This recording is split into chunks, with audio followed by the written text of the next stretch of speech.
Hello and welcome to my channel. The subject of this video is the fundamental question, who or what am I? The question, which is the keystone of all human life, is one which is perhaps the simplest and the most frequently asked. Who or what am I? Everything flows from this phrase.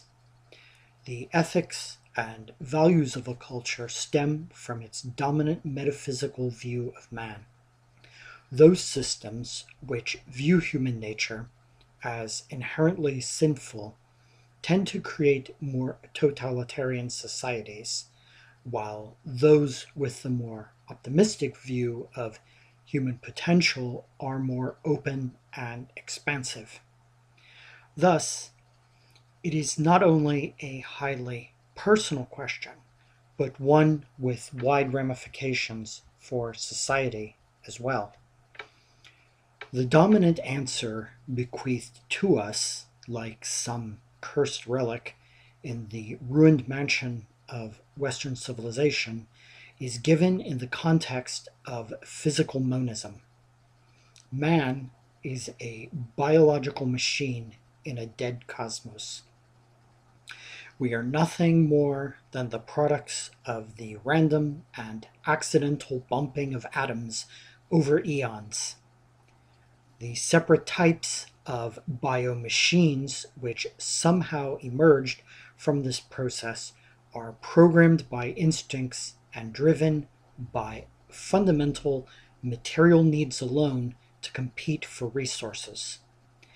This is their only real purpose, although the term here is used only metaphorically, of course.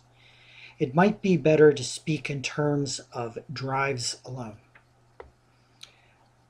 Adapting to this competition, some of the more sophisticated atomized monads of matter will fabricate artificial metaphysical constructs called cultures based on hierarchical power relationships to control resources within their geographic territories. These strategies, which are more successful, will supplant the more maladaptive constructs to dominate their resources to help ensure the successful propagation of the genes of the dominant force. What we call mind in our subjective experience is merely the flashing of little biochemical impulses amid the flow of blood located in the brain. It is an epiphenomenal illusion generated by the activity of genetically programmed drives. This crackling is a set of meaningless and brief flashes between the void before our birth and that which follows our death. Once the power is cut or we die, it is no different than shutting down this computer on which I am recording this, or you are watching me, and it is left to the forces of entropy to disassemble it into its base elements. One should respect a cemetery no more than a garbage dump. The dominance of this view is a key factor for why civilization died in Western Europe, at least, and in our own era is being supplanted by Islam. One challenge to this materialism is the evidence for reincarnation. Compelling case studies have been documented by researchers such as Dr. Ian Stevens and his intellectual heir, Dr. Jim B. Tucker. These are not limited to cultures where beliefs in reincarnation is accepted, but are found within Western societies and family environments where this belief was either alien or viewed with active hostility. This phenomenon is consistent across cultures and through human records, which questions the proposition that it is a random social construct along the lines of marriage customs or creation myths. However, it would still be possible by theoretically extending the outlaying parameters of materialism to account for this phenomenon perceived as reincarnation by the unenlightened as a yet poorly understood energetic manifestation of the mind, or perhaps reducible to some genetic factors. While highly speculative, it may still be squeezed into the framework of a materialistic worldview.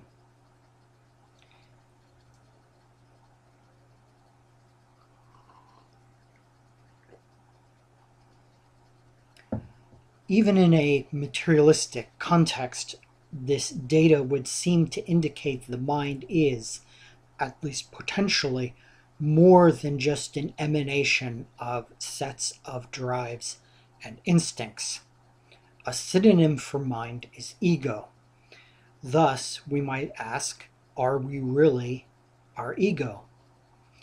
Is this ego, then, all that exists within us as the fabled ghost in a machine? However, upon closer examination, it becomes clear that we cannot be our biographical egos alone. The reason for this is very simple. We're older. We can observe this in others, and if we have scraps of very early memory, can also be identified within ourselves. I have a distant memory of a very minor but telling incident which occurred when I was very young. I was in the kitchen of my babysitter. Since I vaguely remember standing near the table and being smaller, my guess is that this is around the age of 2. She asked me if I wanted ice cream. Because I was pre-verbal, I could not answer, so I told her the only word that I knew, which was, and perhaps this is telling, no. She said, okay, and was not going to give me the ice cream. This greatly upset me, so I began raising a commotion and jumping up and down in frustration as she teased me, saying, well, you told me no. I have been told that at that age, if I was annoyed, I would become so furious I would hold my breath until I fainted, but I don't recall that happening. As I unwrapped this fragment of memory, I understood what was happening and was fully aware. The emotional color was present, but I cannot say that I can recall any stream of thought, that inner verbal chatter itself, although maybe I simply wouldn't. Awareness alone cast in emotion is what predominates in this memory. The human ego is a developmental phenomenon. It does not emerge intact from the womb. It evolves in the friction of the activity of genetics and the biographical life experience in a cultural context, and is formed into language. Thus, in the pre-verbal phase of my life, which left this memory impression, my empirical ego and personality were not formed. So, if I were reducible to only my empirical ego alone, then how could I recall this event from that first person perspective? The ego did not exist, save as potentiality in the raw material, or at most in rudimentary formative stages. There will still be those who will assert that this is all somehow an illusionary phenomena of biochemistry, even if it is not fully understood or consistently explainable. This is based on the assumed mutual identification of the terms mind and ego and awareness. Everything in our head must just be the flash dance of neurons become some mental event so that they can be identified. This does not seem like solid reasoning. From this thesis, to be correct that everything is just in our heads, as we are categorizing all these structures under one big tent of bone, should be equally affected by chemical means to produce consistent results from these sundry catalysts. The mind may be stupefied by the various external chemicals of drugs or alcohol. Chemical imbalances can create hallucinations and disassociations which are treatable, and powerful emotions such as rage and desire, which have hormonal and thus chemical foundations in the body, can also alter the mind. We dream under the influence of other hormones. The ego and mind, whether viewed separately or conjoined, can be damaged or transformed by all of these substances. They are thus deeply enmeshed with them. Yet, on this entire list, there is one facet active beneath the big tent of the skull, or at least appears to be, that is never changed and is never affected by any such means. That is the point of awareness within, by which all of these experiences and states of mind are observed from within. It is never touched and it never changes. In fact, it was from this vantage point that I have a memory which predates my formed biographical ego, and thus it is older than my personality.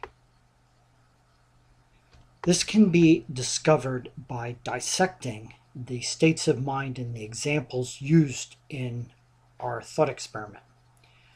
When intoxicated by any means, there is still a point of awareness within an individual which is passively witnessing and experiencing the intoxication and, unfortunately, especially when you're young, the results. It is the same for hallucinations.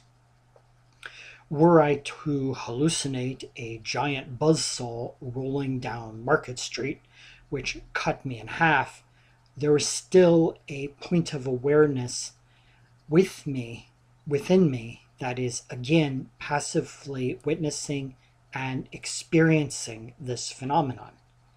It is the same with states of rage and elation. The witness of awareness within me is unchanged in any of these examples. In fact, it is not altered in any way at all. We could say that it simply is. It is the same point of awareness when I was 2 as now that I am almost 50, despite all the transformations and changes of my mind and ego personality, and also all physiological changes. These examples and all conceivable phenomena are waves of experience flowing across this penetralium despite the condition of mind or body.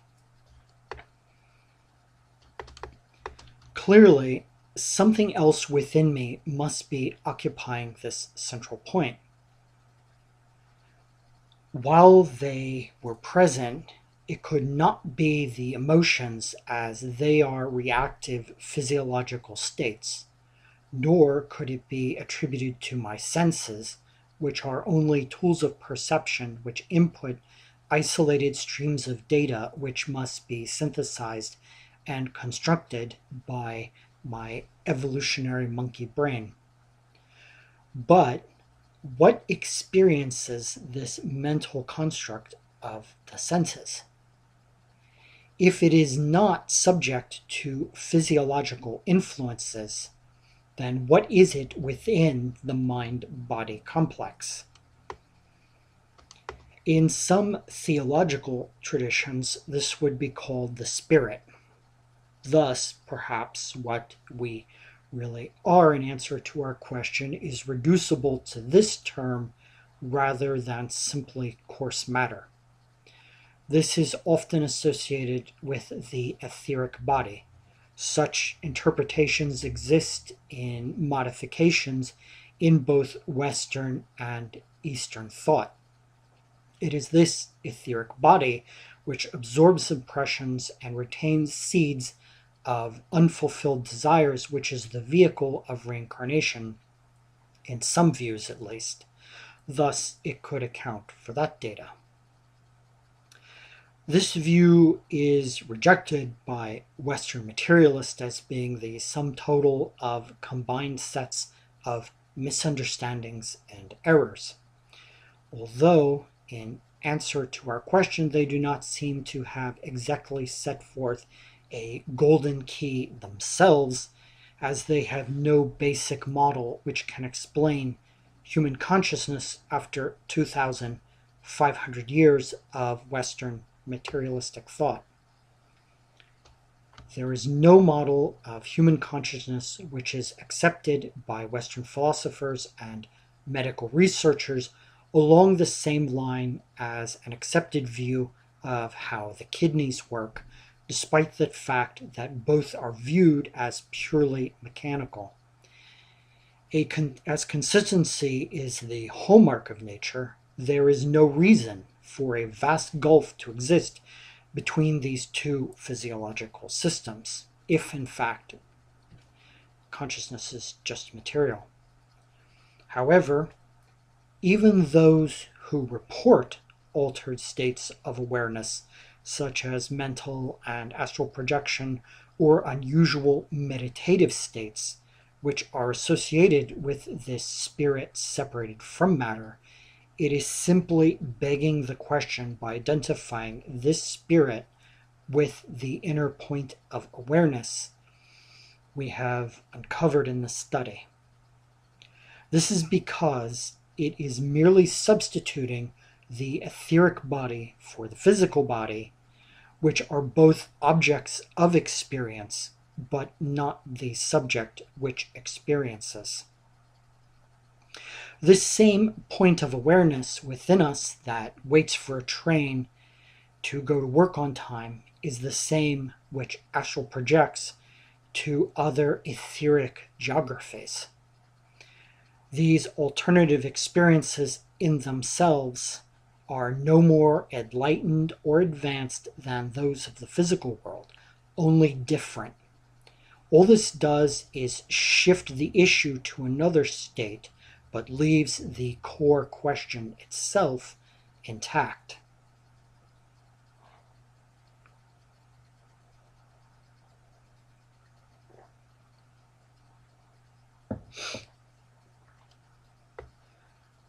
Dr. Russell Targ's statistical analysis of the remote viewing program demonstrated that they were able to repeatedly gain non-local data by purely mental means outside of conventional, or at least popular, I should say more properly, understandings of matter. Though quantifiable, it does not answer our fundamental question. Thus, even if one rejects the vast majority of these reports, there is still an element within them, no matter how small, that is statistically valid. Fascinating, yes, but exotic as these things may be, they still don't answer our basic question. What is the metaphysical ground of experience? It is there that we will find the answer to the question, and there alone. It is not the body, it is not the mind or ego, and it is not spirit or an etheric energetic vehicle. The only unchanging constant in our thought experiment is that point of awareness within which witnesses all of these experiences equally. This is consciousness. Having reached this point, the next question then becomes, where is this consciousness? Is it somehow individualized into multiple nodes of consciousness distributed through more sophisticated living entities? This would imply that it is an evolutionary adaptation. But that is founded on the assumption that consciousness arises from matter. Having seen that consciousness itself is not affected by chemical means should seriously challenge this thesis, since how could random biochemical processes have generated that which they are not able to alter? There is strong reason to conclude consciousness must be unitary. That which is the subject cannot be the object. Thus, if more than one isolated mode, in whatever form one may construct it theoretically, of consciousness existed observing another isolated mode of consciousness, they would both be reduced to being objects of perception, thus not subjects in themselves. The implication of this is that the consciousness in me, as I wrote this and as I speak these words, and that of whomever may hear these words, as well as those who exist on some planet in a yet unseen corner of a distant galaxy, are all expressions of the same point of awareness. There is only one eternal subject experiencing all facets of existence simultaneously. This is the true self, with a capital S, beyond the biographical ego and bodies of all types, which are transient vehicles of these experiences. This puts me in mind of the literary cubism of James Joyce in his masterpiece, the novel Ulysses. In the famous brothel scene at midnight, the character Leopold Bloom witnessed transformations of himself into a variety of real and sometimes very unreal states layered together as one multi-dimensional experience. Here, an average man on an average day began to unfold the scope of his self, which was far beyond the limitations of the world he knew. The remaining question then becomes, what is the relationship between consciousness and the material world we perceive? When I was in first grade, I became entangled in exactly this metaphysical question in a rather limited and rudimentary way. I began to wonder if my room still existed when I was not there. I had a strange sense it turned into some glistening liquid silly putty that snapped into shape just before I could see it in some supernatural conspiracy. Wondering just how this could be, I finally concluded that angels must be doing it. Although why they should hide the nature of reality from us was a question I don't quite remember asking myself. I sometimes would stand in the middle of the room, be very quiet, and holding my breath, act like I was not there. Then I asked myself, is this what it's like when I'm not here? But I realized I am here, so it's not what it's like when I'm not here. I tried to resolve this by peeking in the door just a crack, so I was technically not looking in the room, and I thought that this would qualify as absence. But again, I realized that I was looking at it, so it was still like I was there. Obviously, I was a rather strange kid for rural Ohio in the early 1970s. Well, you don't know the half of it, but that will never be told. My imagination began to stretch this question of my room inductively into broader vistas. And when I was sitting on the school bus in the morning, when it descended from the hill, down the hill from 4035 Sheldrake Road, I began to wonder if the whole house itself was there when no one was home looking at it. At school, when at recess, I also wondered if the classroom was there as well.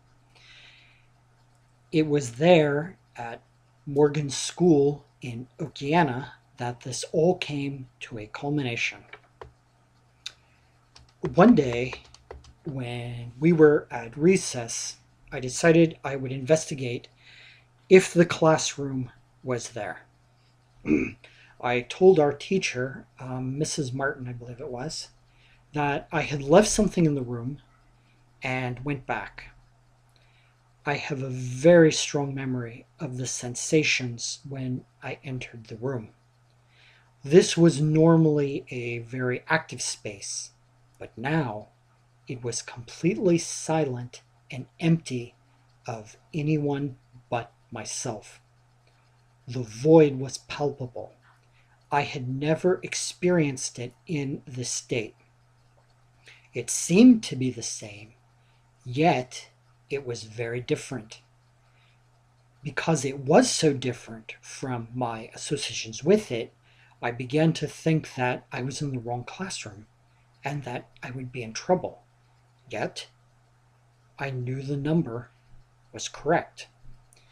In the disorientation created by the disjointed experiences, as I stood looking at the backs of empty chairs and the blank chalkboard, I had a powerful sense that this was all a TV show and it was not real. I was in a program and I could change the channel. I knew this was what it was like when I was not there. It was a frightening experience that I could not mentally process. Everything had become alien and uncertain, as if I were a fish suddenly plucked from his two-dimensional world into the third. Breathing hard, I felt trapped. It was at that moment that I told myself, it has to be there. The only way I could resolve the psychological dilemma of the situation was to assert the objective reality of my perceptions above my intuitive awareness. It was there that I made the choice to believe that all these objects were real and independent from my perceptions, that there was a distinction between the objective and the subjective. This was now a gulf that could not be traversed, though of course to my mind this was at the time this was framed in a more rudimentary sense. I might even say that it was more of a feeling tone than actual thought.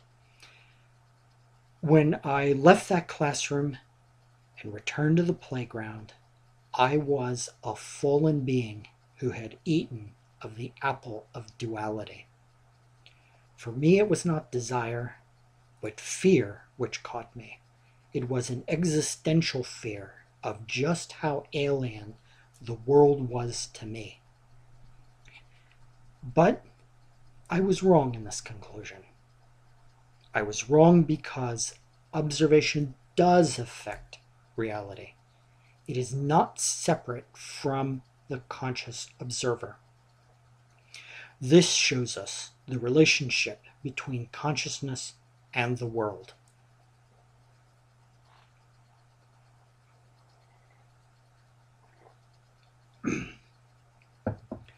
For roughly 100 years now, it has been established that the observer affects the outcome of events. This is not speculation, as the theory that consciousness is an epiphenomenon of neural activity alone, but is consistently established by observation and controlled experiments done in a variety of laboratories. In a famous quote, Dr. Wheeler has said, quote, "No phenomena is a real phenomenon until it is an observed phenomenon," unquote. There are those who will object that these quantum effects are confined to the micro-universe and that man, as he lives in the wider universe we reside in, still lives in a world where Newton's great machine is grinding on with cosmic gears forged by mathematics. First, Dr. Wheeler has denied this thesis by the nature of the statement. He did not say some phenomena, but distinctly, spoke universally. There is no phenomenon known to man that does not exist as real or possessing characteristics we linguistically define as objective outside of conscious awareness of it. Another problem with this is that it is unable to address the question of which authority set the papal line of demarcation separating these two territories. Who signed the treaty that maintains these borders as they remain stable, and just who was the Donald Trump that built the wall between them? And we might ask, did the micro-universe end up paying for it? The relationship indicated by Wheeler would seem to indicate that consciousness is the verb and not a noun in the grammar of existence. In other words, it is consciousness which is the generative source of activity from which the world of objects and their interconnections arise. In conclusion, it becomes clear that consciousness is central. It is neither an isolated spark from a greater light, such as the traditional view of the human soul asserts, nor is it an accidental confluence of biochemistry. It would be reasonable to conclude that consciousness, in fact, is all that really exists in itself. The answer to the fundamental question, which was asked at the beginning of this video then, who or what am I, is you are that. Thank you very much.